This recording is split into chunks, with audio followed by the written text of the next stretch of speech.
Hey guys, welcome back to my channel. If you're new here, make sure you hit that subscribe button. Without further ado, let's get into my London gaming market pickups. So this is the second time I've been to the London gaming market and I really enjoyed myself the first time, so I made sure to go again. But as you can see, it was quite busy like the last time I went. I don't go to many of these things. This is the second one I've been to. It's only around once every 4 months. So when it does come round, I make sure I have a good time when I'm there. I take in the atmosphere. It's nice to be surrounded by people who have the same hobby as you, and that hall was basically full of everyone who loved video games, and I loved it. I was having conversations with randoms, people I haven't met before. It was great. And by the way, I'll leave in the description the website so you can see. It will come up when the date and time of the next one is sorted out. It's usually on a Sunday and it's between 11 and 4, but you can only go at 11 if you get the tickets online. If you don't, if you want to just get the tickets while you're there, you can go in at 12 o'clock. So if you're there at 12, you can get into the queue, which is a long queue, but it goes by quickly. I would definitely recommend you get lunch around the halfway mark, because there's a benefit of going there at the beginning and a separate benefit of being there at the end. Because at the beginning, you get all the more valuable or exclusive items that you may want, because later on, those things may be gone. But if you make sure you stay there at the end when most of the people have cleared off in the first place, you're more likely to get discounted items. Because if you just ask someone, you're like, there's like 10 minutes left, you're like, yeah, I want this. If it's worth £10, you could get it for maybe 5. So just make a day of it, I'd say. I didn't buy as much as I did last time. Last time I went a bit gung-ho on the PS2 games especially. I only bought one other item other than PS2 games. I bought like 30 PS2 games and like one PSP game. That's it. Like, it was stupid of me. But seeing as that's my first time, I'll let myself off, seeing as PS2 is my favorite console of all time. So I tried to go a bit more varied with the selection I bought this time. The first thing I bought were 2 GameCube controllers. They were £22 each, I believe, and they're pretty pristine condition. The black one has a tiny bit of colouring on the left analog stick, but it's tiny bit. I guess some Don must have had Cheetos while playing on his GameCube. But the weird thing is, I don't even have a GameCube. You must be thinking, why would you buy 2 GameCube controllers then? Not even 1, 2. Well, I recently found out that you can play GameCube games on the Nintendo Wii, and even though I bought Ocarina of Time and Majora's Mask on the 3DS, I can't really record footage on the 3DS because, don't get me started, it's expensive. Capture cards on that shit is expensive. But on the GameCube, you can record using Elgato, or the Wii, I should say. So I went and bought these, and beforehand, I bought Zelda Collector's Edition, or Collection, whatever it's called. It's got Legend of Zelda 2, Majora's Mask and Ocarina of Time, and I bought Wind Waker, so I can record all of them because I love Zelda, but I haven't played any of the classic games, so I want to make sure I can record that for this channel, like playing them for the first time. Especially Ocarina of Time, because that game has such a special place in my heart, even though I haven't played it before, because it's a game that my older brother talks about so fondly. So I have to, I want it to be good, and obviously because it's such a critically acclaimed game, it's like the highest rated game of all time. It's the only 99, I believe, on Metacritic. That's crazy. And even though I'm setting such big expectations for myself, I really want that my opinion and my first reaction of the game to be on camera, and this way it can. So I made sure to made sure to get this done, and I'm happy I did, and I'm happy I realized that this was possible before I went and played it on the 3DS. I'm gonna play it on the 3DS as well, but not before I play it on the Nintendo Wii. The only issue with doing that yet is I don't have a GameCube memory card, and I tried to get one there. There was this guy there, they're all in stores in case you don't know. This one guy, he was really sweet. He's very He's good at customer interaction. You have a good conversation about games. You can tell some of it is his personal collection. I don't know. Maybe he does some online selling as well. Great guy. I remember I bought the PSP game of him last time. It was a PSP copy of Final Fantasy 1. Anyway, I went there because I saw a GameCube memory card, but it was the 59 one, and I want the bigger one, the 251. I don't know, but I want the bigger memory card. I was asking him if he had the other one because I really wanted to buy it off him, but alas, he didn't have it. Anyway, so these two controllers will be put in good use. I bought the second one mainly because I wanted to buy Soul Calibur 2 as well, because I know there's Link as an exclusive for the GameCube. I saw Soul Calibur 2 at the market, but it wasn't in good condition. That's another thing. Last time I wasn't looking that much into the condition of the discs of the games I was getting because I was going so gung-ho at it. But this time I made sure everything I bought was in good condition. I wouldn't have bought this if it wasn't in good condition. And another tip I'd give is always have the CEX app open. That way you can know if you're getting ripped off, or not just ripped off, or if something's a good deal, I should say. Or the eBay app. Just look at the latest sold or whatever. You know, it's good to know that you're getting a good deal, because a lot of these retro game sellers, they're not really giving good deals to people. But anyway, if you think it's worth it, go for it. But that's another tip I'd give you. Like, have an app open where you can compare prices. If you could get it cheaper somewhere else, don't bother, if you get what I mean. But if it's in good condition, that's another thing to take into account, you know? Anyway, the first game I got was Deus Ex on the PS2. The case itself is in almost immaculate condition, and it came complete in box with a manual. That's one of the things I made sure this time. I made sure almost, if not, everything I got, I'm pretty sure, has a manual, which is perfect. It's not like, if something's a good deal, I'm not going to pass it up just because it doesn't have a manual, but it does help that it has a manual, you know? And the disc itself is in near pristine condition. I love it. Immaculate. Perfect.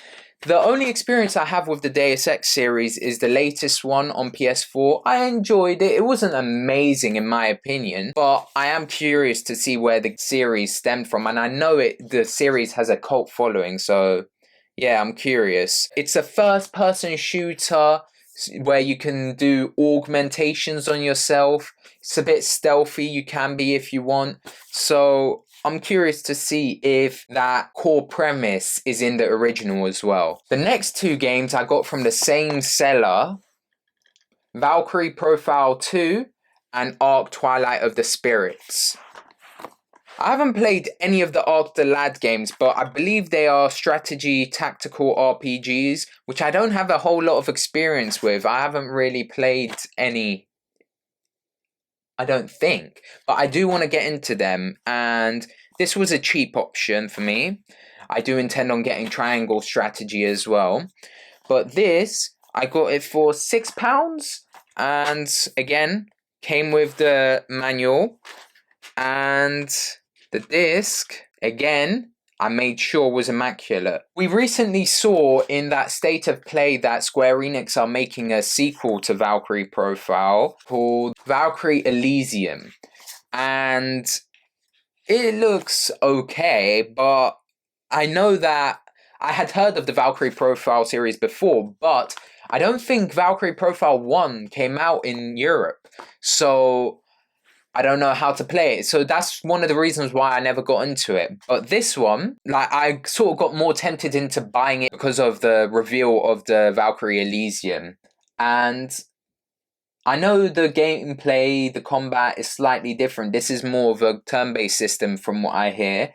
But I do hear a lot of good things about the Valkyrie Profile games, and I don't think that it's like a direct continuation of Valkyrie Profile 1, so I'm not going to be too lost as far as I'm aware. Maybe I could be wrong about that, but yeah, I got the Ark Ark the Lad game for £6 and I got this for £8.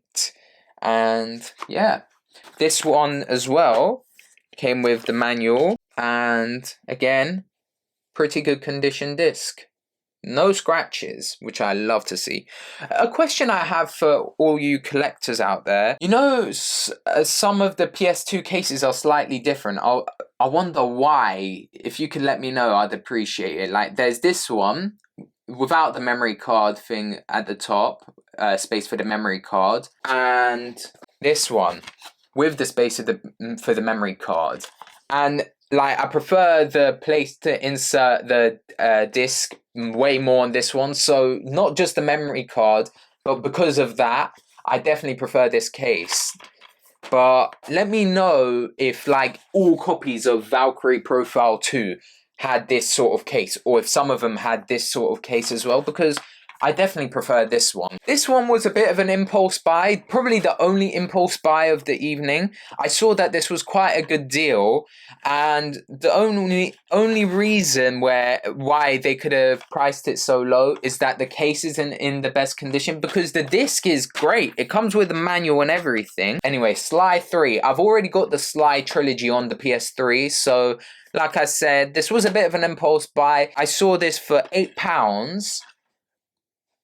I thought, why not? I've only played Sly 1. They are definitely that, Jak and Daxter. They're all games that I will probably play at some point on the channel because I really enjoyed the first Sly. The Hitman Trilogy. I got this for £12. Again, good condition on the disc. A bit of a dent here, on the case, sorry. A bit of a dent here. And again, comes with a manual. There you go. The disc, pretty good. Has some smudges, but overall, I'm pleased with it. And yeah, I got this for £12. I've only played a bit of the free demo that I think it's a free demo that's on the PlayStation Store of Hitman 2, but I haven't played any of the original Hitmans. These trilogies I think will definitely go up in value. You've already seen with like Ratchet and Clank, the trilogy, all that stuff, they are going to go up in value, I think, at least. So it's worth picking them up also because like it saves space. Like, I'm not going to buy all of them individually, especially because I don't think the first one's even on PlayStation 2. So I'm happy with this, definitely. And I'm not even sure if I'm going to like Hitman because the sort of slow stealthiness of the Hitman 2, I wasn't a huge fan of, but maybe if it's a bit more linear, like hopefully these games are, I might enjoy it a bit more. But let's see. Different strokes for different folks. And there are 2 bonus games I've got here for you. I went to CEX literally the day before I went to the London gaming market. I was on a night out with my friends, and when I was going home, I saw a CEX I don't go to too regularly because it's in a different area. And I picked up Batman Arkham Origins. It was £4. Comes with a manual again. Always love to see it because not every game from CEX comes with a manual. That's great to see. And there were 3 copies of each of these games, so I really got to methodically like look and like scan each one of the discs to make sure I got the right one that isn't as scratched or smudgy. Yeah, this one is really good. And again, case, really good. I haven't played Arkham Origins. That's the only one I haven't played. I played all the others. Loved Arkham Asylum. Loved Arkham City. Arkham Knight. Less said about that, the better, I suppose. But Arkham Origins, I believe, has a bit of a cult following. It's the only one that's not on the PS4 as well. So I thought, why not get that one? And this one I got for £3. God of War 3. I have played this game, and I really enjoyed it. It was on PS Plus at one point. I only played this and God of War 4, the most recent one out of the God of War series. I haven't played 1 and 2, but I have got the collection, so I might play that for the channel at some point. But anyway, I really enjoyed this game, but one thing I find quite funny is The button mashing I found quite difficult. Like, you know, when you have to press circle like really fast, like I found it difficult, and I don't usually have that issue, but I really did find it difficult. So I had to call my brother, and bear in mind, I played this when I was like 18, 19. I had to call my older brother to do it for me. Like, I was having flashbacks to like when I was playing Tomb Raider Anniversary as a kid, and like I couldn't beat the T-Rex level. Like, and I got my brother to do it for me. And I remember going back to it, that game when I was like 15. And dude, the T-Rex level was easy as shit. Like, I just beat it so easily. But anyway, this one's slightly different. I just, my fingers aren't fast enough, I get. Well, my fingers, thumb. I think it was the thumb I was using. But it wasn't fast enough, I guess.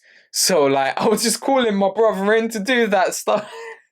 Anyway, thanks for that, bro. Love that fight with Zeus at the end.